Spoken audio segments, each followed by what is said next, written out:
Good afternoon, everybody. We are the Hoosier Brass Band. My name is Bill Schmidt. I'm the bandmaster of this wonderful group of musicians up here.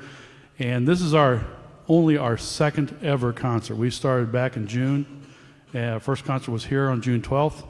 And our next concert, which is in the program, if you look on the back sheet, is March 26th of 2023. So that'll be our next concert.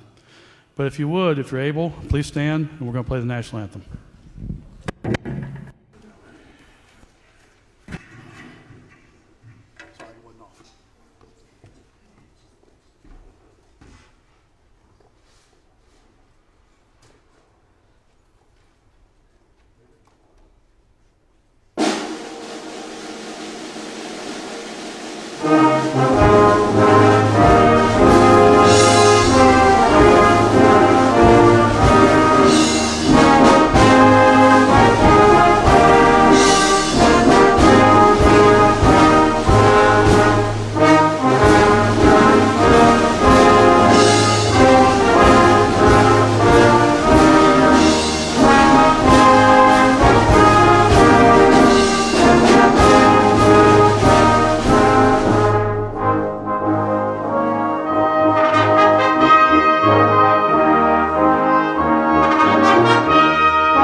Thank you very much. We're going to show a little solidarity to our Ukrainian brothers and sisters. We're going to play the Prayer for Ukraine, and it's a patriotic Ukrainian hymn published in 1885, which became a spiritual anthem of Ukraine. The music was composed by Mykola Lysenko, first with the children's choir in mind, and the song became a regular closing hymn in services of the Ukrainian Greek Catholic Church, the Orthodox Church of Ukraine, and other churches. It gained national significance when it was performed by mass choirs during the Ukrainian War of Independence in 1917 to 1920. The hymn was intended to be an official spiritual anthem of Ukraine. Prayer for Ukraine was performed in Kiev in 2001 during a parade celebrating the 10th anniversary of Ukraine's independence. It has been part of church services internationally in response to the 2022 invasion of Ukraine. So here's the Prayer for Ukraine.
All right, next up, Jubilee Overture.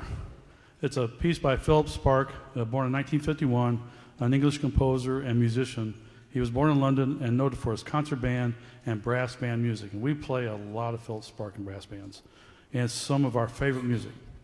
Jubilee Overture was commissioned for the 50th anniversary of the British-based Gus Band, and it's just capital G-U-S, and has a very special place in my heart because my buddy Gus was my pup. So I always liked the Gus Band just because of that. And first performed by them at the band's Golden Jubilee concert in 1983. The work opens with a two-part fanfare, brassy flourish followed by a reflective chorale, and this builds to a climax as the flourish returns. Lively Allegro follows, starting with the band's initials, G-U-S, and yeah, there's no U and there's no S in the music, I know that.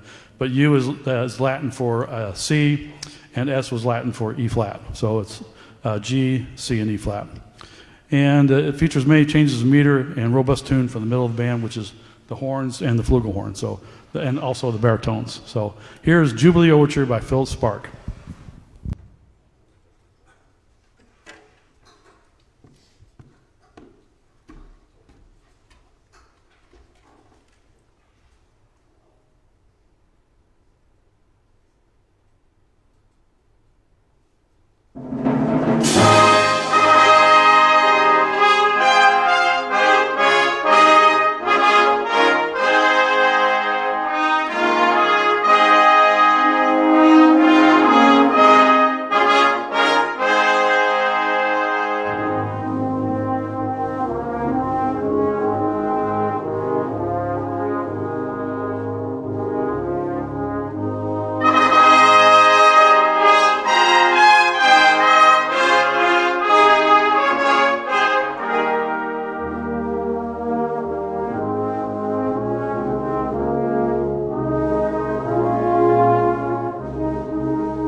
Well, I'll tell you now, that one was the scary one for the conductor.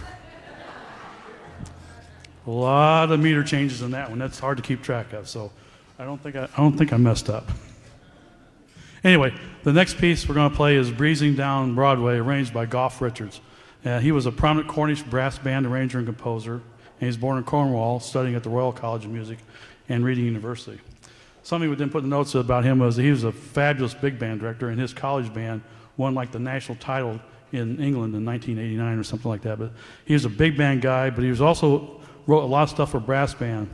And he's known for these original brass band compositions. He was also a prolific arranger for brass bands and includes works Hymns of Praise, Shepherd's Song, Over the Rainbow, which I just played with another group, and Mac the Knife, New York, New York, Chance of D'Amour, I'll Walk with God, which we played on our first concert, and that's a plenty. Goff died in 2011 in Chelsea, following an illness at the age of 66. Breezing Down Broadway is a medley of songs from Broadway that include Another Opening, Another Show, There's No Business Like Show Business, Get Me to the Church on Time, Oklahoma, That's Entertainment, and 76 Trombones. So here's Goff Richards, Breezing Down Broadway.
Now you can see why we like Golf Richards. He does great stuff.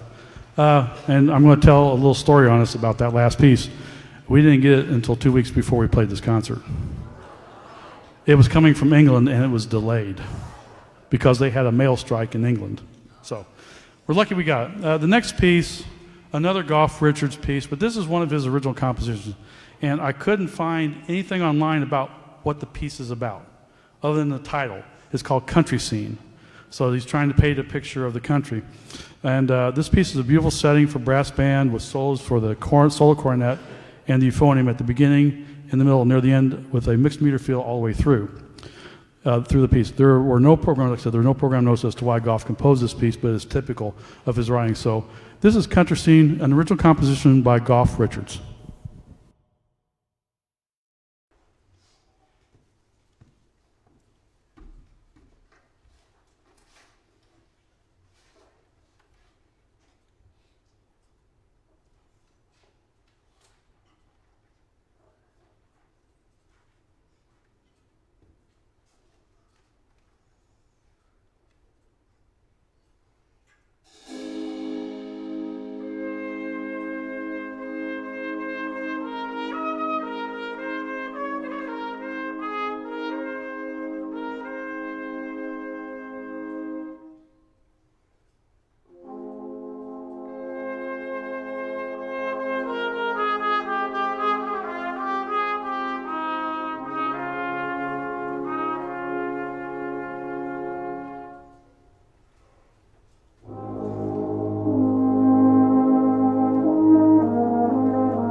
You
gotta remember to take these off when they go down the steps because they're for music.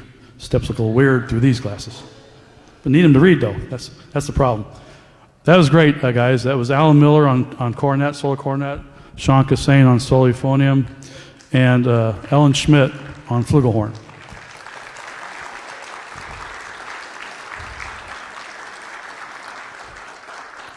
Ellen is also my wife.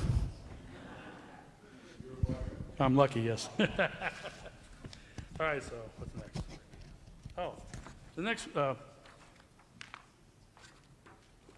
Valdres next? Yeah, okay. We're going to do Valdres March. I have my notes out of order. Sorry about that. There we go. We're going to feature a solo cornet on this, and I'm going to talk briefly, just a minute, about the brass band. This is what we call a British-style brass band. They originated in Britain. They were developed during the coal mining days as a way to have the coal miners do something other than go gamble and drink and lose all their money. So they started these bands up after work, and they practiced 3 or 4 days a week, and they got to be pretty good after a while. Then after a while, like Black Dyke Company, William Colleray Engineering Company, and some of these other mining firms, they started hiring guys just to play because it became a competition. In the United States, we have a competition called NABA, North American Brass Band Association. I belong to it, and so does Joe Irvin back there in the tuba section. We also play with Chicago Brass Band, which is a competing brass band in NABA. We're too new to start that. We're going to talk about, but we'll see what the inclination is with the group. But I'd like to do something with NABA at some point in time. But we play different instruments in this band than what you're used to seeing. Alan, would you stand up and show your horn? This is a cornet. It's the same length as a trumpet, but it's got a wider bore. It's a conical instrument, not a cylindrical. And that's the solo cornet chair he's in. The person behind him, Brian Hoover, he has a baby trumpet, cornet, I should say cornet, and that's an E-flat soprano cornet. So it's pitched in E-flat. It's a little bit higher than the B-flat, and it's the top voice of the band. Ellen was playing the flugelhorn. As you know, if many of us remember Chuck Mangione, that was the horn that he played on all his recordings. That's a flugelhorn, and it's the same length as a trumpet, but it has a little bit of a more mellow sound. It's a wider bore, and it has a unique sound in that. Next to them, if Larry, would you stand up? Larry Lemon?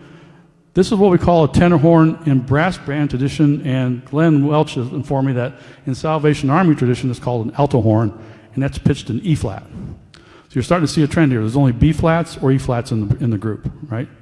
And then next to him, John Huber is playing what we call a baritone.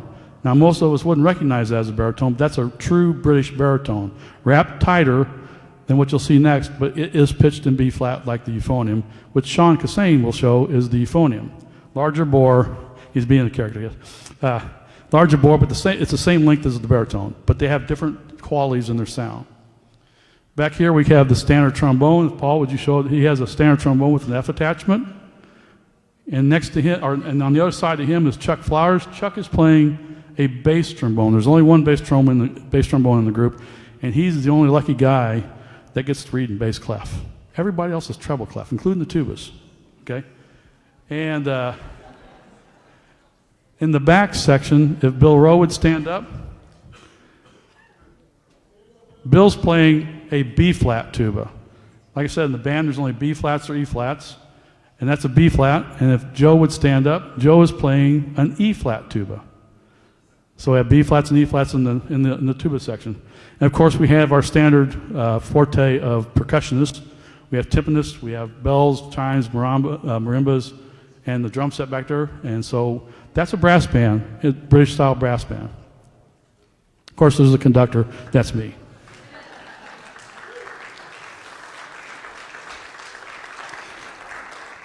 I'm stalling just a bit so they get a little blood back in their lips. Okay, so we're going to start off with the next part with the Valdres March. It's the title of a Norwegian march composed by Johannes Hansen in the years of 1901 to 1904 and published by Boosey and Hawkes. The main theme is based on the signature fanfare for the Valdres Battalion, which is based on an old cow call. When the piece was first performed in 1904, the composer played the baritone horn part, which you saw John hold up, together with the band of the 2nd Regiment of Norway. The march begins with a wonderful solo in the E-flat soprano cornet, so that's going to be played by Brian Hoover. So here's the Valdres March.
I don't know why, but that's one of my favorite marches. It's just got a nice little tune to it. It's a great piece.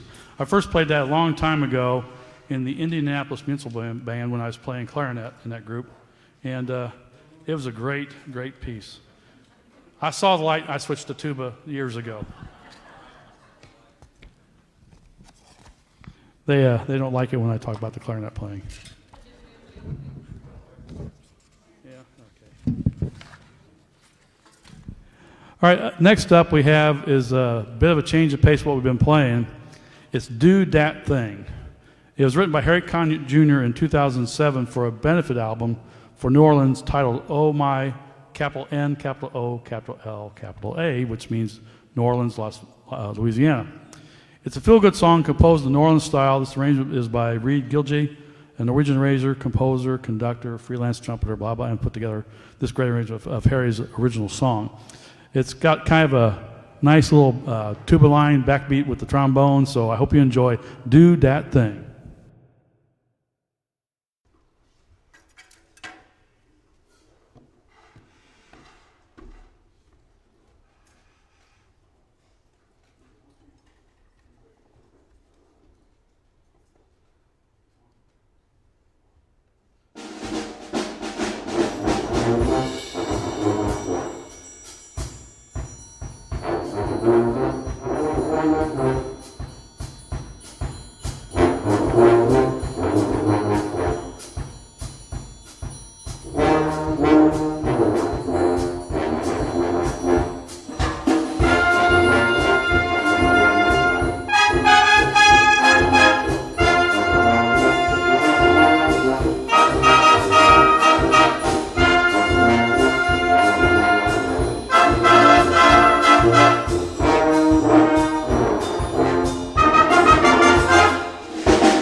got a nice bass line, but it sure has a ripping high part for those cornets. That's Do That Thing. Is Crown Imperial next? Okay. Next up is Crown Imperial, which I had, for some reason I have it way out of order. I don't know what happened. Hang on just a second. I'll find my notes. This one's quite involved. Crown Imperial was an orchestral march by William Walton, commissioned for the coronation of King George VI in Westminster Abbey in 1937. It is in the pomp and circumstance tradition. The work has been heard at subsequent state occasions in the Abbey, the coronation of Queen Elizabeth II in 1953, and the wedding of Prince William in 2011. It has been recorded in its original orchestral form and in arrangements for organ, military band, and brass band. On the ascension of Edward VIII in 1936, the BBC wanted to commission a coronation march in the genre of Elgar's Pomp and Circumstance. But Elgar had died in 1934, and his successor as Britain's best-known composer, Ralph Vaughan Williams, was not given to writing such music. Kenneth Wright of the BBC's music department wrote to his colleague, Julian Herbage, in November of 1936 to commission Walton to write a coronation march. But by the time the BBC formally commissioned Walton in March 1937, King Edward had abdicated, and the forthcoming coronation was that of his brother and successor, George VI. And I'm talking a little bit because I need a break after that last piece too. So this is the coronation march, the Crown Imperial March, a coronation march written by William Walton in 1936. Here's the coronation march.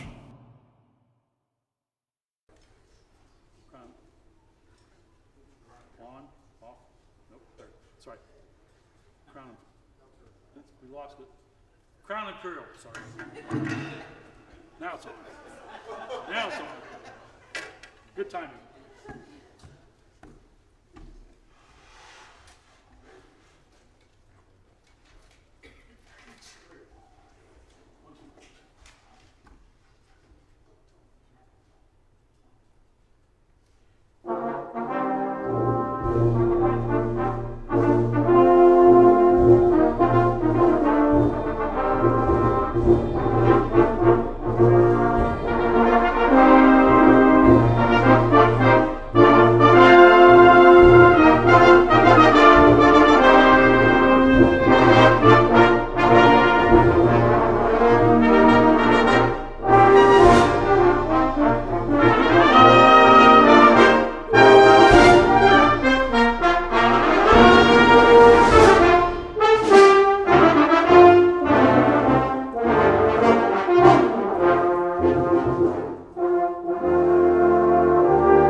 I'm going to need to talk for a minute after that one.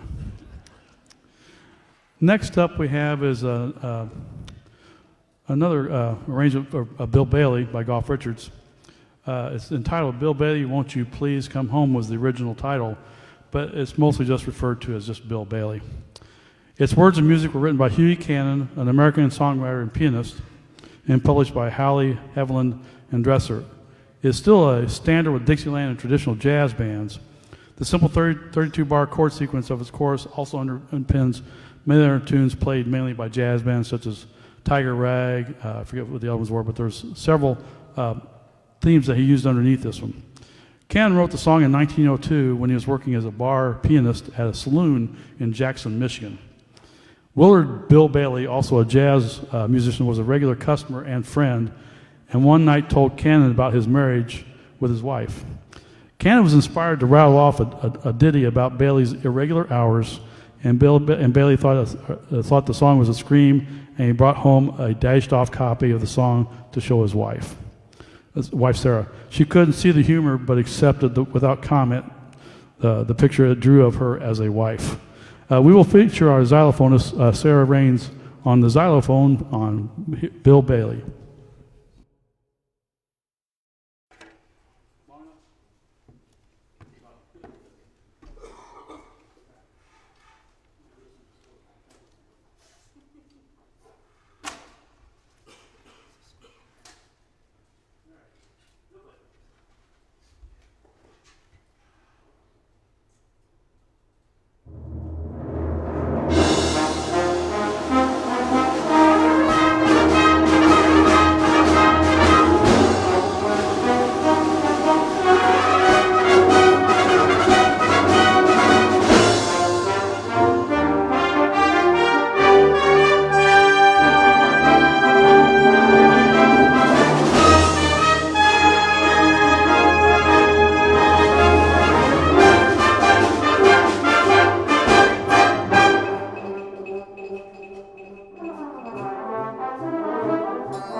Are we back? There we go. Cool.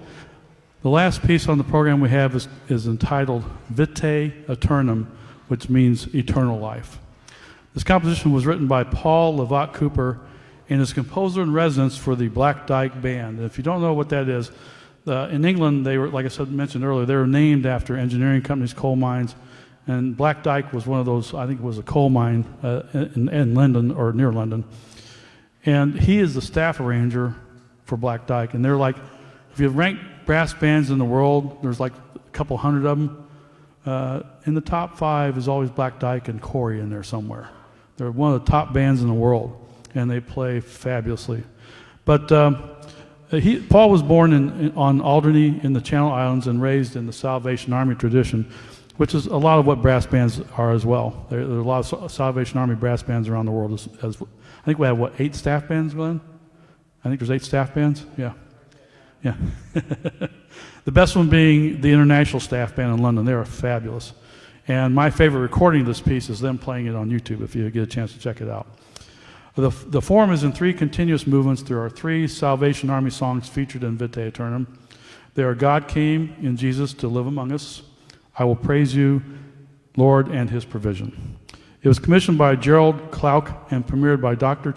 Nicholas Childs and the Black Dyke Band in the Netherlands on August 25, 2007. It has been performed by many different brass bands since then, and we hope you enjoy today's performance of Vitae Aeternum by Paul Lovat Cooper. Hang on to your seats.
How was that?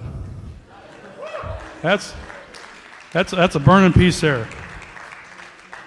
Paul Lovett Cooper is one of my favorite brass band composers, along with Philip Spark. So that was Vitae Aeternam, and thank you for the standing ovation. We do have another if you'd like. Okay.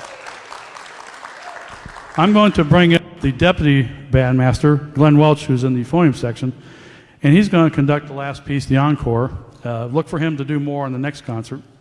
Red Shield March is what we're going to play. The march is so named after the Naval and Military League and has reference to the badge of that branch of Army activities. The composer is Adjutant H.C. Goffin of New Zealand, who was a New Zealand Salvation Army officer, bandmaster, and musical organizer. He was born in Plymouth, Devonshire, England in 1885, and this is his Red Shield March, Henry Goffin.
Again, I'd like to thank everybody that's coming out today for this concert. Really appreciate you guys showing up. I hope you had a good time with the brass band. We enjoy playing for you.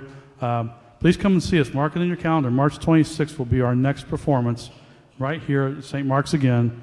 and 4 o'clock start time. So come see us again. Thank you very much for coming out. God bless. Have a safe trip home. Thank you.